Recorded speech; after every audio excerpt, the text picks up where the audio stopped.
పాపం పాకిస్తాన్ వాళ్ళకి నీళ్ళు లేవంటండి. మరి మనతో గోక్కున్నప్పుడు తెలవదా, కొరివితో గోక్కుంటే ఏమవుతుందో, మనతో కయ్యం పెట్టుకుంటే ఇంతే ఉంటుంది. మరి ప్లీజ్ మంచినీళ్ళు ఇవ్వండి. సింధు జలాల పంపిణీ రద్దు నిర్ణయం వెనక్కి తీసుకోండి. ఇప్పటికే భారత్కు 4 లేఖలు రాసిన పాకిస్తాన్. జలాల నిలిపివేత తీవ్ర సంక్షోభంలో జారుకుంటున్నాం, దేశం తీవ్ర నీటి సంక్షోభం ఎదుర్కొంటుందని లేఖలో పేర్కొన్న పాక్. మరి అంతే ఉంటుంది.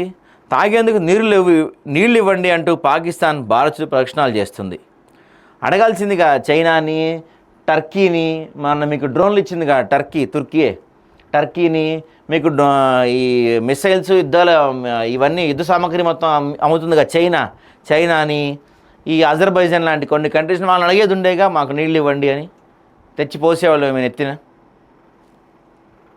పహల్గాం దాడుల తర్వాత భారత్ తీసుకున్న కఠిన నిర్ణయాల ప్రధానమైంది ఈ సింధు జలాల ఒప్పందం. ఆపిపడదొబ్బారు మనోళ్ళు. మీరు సావండ్రా భయ్, నీళ్ళు ఇస్తున్నాం కదా మీకు, కథలు పడుతున్నారా అని చెప్పి మనం ఆపేస్తే ఇప్పుడు వీళ్ళు బాబు కొంచెం కనీసం తాగని కన్నా ఇవ్వండి, మేము చచ్చిపోతున్నాం అని చెప్పి ఏడుతున్నారు వీళ్ళు.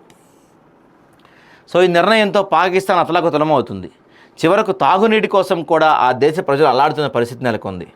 కాల్పుల విరమణ సందర్భంలో కూడా పాకిస్తాన్ సింధు జలాలను విడుదల చేయమని భారత్ను కోరింది. అయితే దీనికి భారత ప్రభుత్వం ససేమిరా అని తేల్చెప్పడంతో పాకిస్తాన్ దిక్కుచోసిన స్థితిలో పడింది.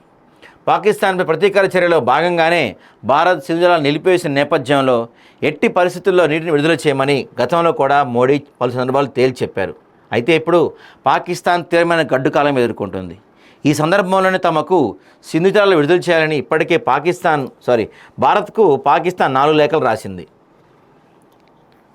నీళ్ళు ఇవ్వకపోతే తీవ్ర సంక్షోభంలోకి జారుకుంటామని చెప్తుంది. పాకిస్తాన్కు నీళ్లు కట్ చేసి దాదాపు 2 నెలలు కావస్తుందని, దీంతో ఆ దేశం తీవ్రంగా నీటి సంక్షోభం ఎదుర్కొంటుందని వారు వివరించారు. కావున సింధు నది జలాల పంపిణీ రద్దు నిర్ణయాన్ని వెనక్కి తీసుకోవాలని పాక్ పట్టుబడుతుంది. అయితే ఈ విషయంలో భారత్ నుంచి ఎలాంటి సానుకూల నిర్ణయం రాకపోవడంతో పాక్ ఉక్కిరి బిక్కిరి అవుతుంది. ఇప్పుడు తెలిసిందా మీకు నొప్పి అంటే ఏంటో? ప్యాంట్లు ఇప్పదీసి మీరు హిందువులా కాదా, ముస్లిమ్సా కాదా అని అడిగి చంపినప్పుడు తెలియలా మీకు? ఎట్లా పడితే అట్లా భారతీయులపై ఎన్నిసార్లు దాడులు జరుపుతున్నా మీకు తెలియలా మీకు నొప్పి? ఇప్పుడు మీకు నీళ్ళు ఆపేస్తే ఆ నొప్పి ఏందో మీకు తెలుస్తుంది. మరి ఇప్పుడు ఏంటి, ఒక బాంబు వేయండి, నీళ్ళు వస్తాయేమో. పోయి చైనా వాడి సంక నాకండి, టర్కీ వాడి నాకండి, వస్తాయేమో మీకు నీళ్ళు, వాళ్ళు ఇస్తారేమో మీకు నీళ్ళు. బట్ ఈ ఒక్క విషయంలో మాత్రం చాలా స్ట్రిక్ట్గా ఉంది. ఈ 2 నెలలు కాదు, ఇంకో 2 నెలలు కాదు, నా కొడుకులు దిగొచ్చి మన కాళ్ళు పట్టుకునే వరకు నీళ్ళు ఆపేసేయాలి మోడీ గారు.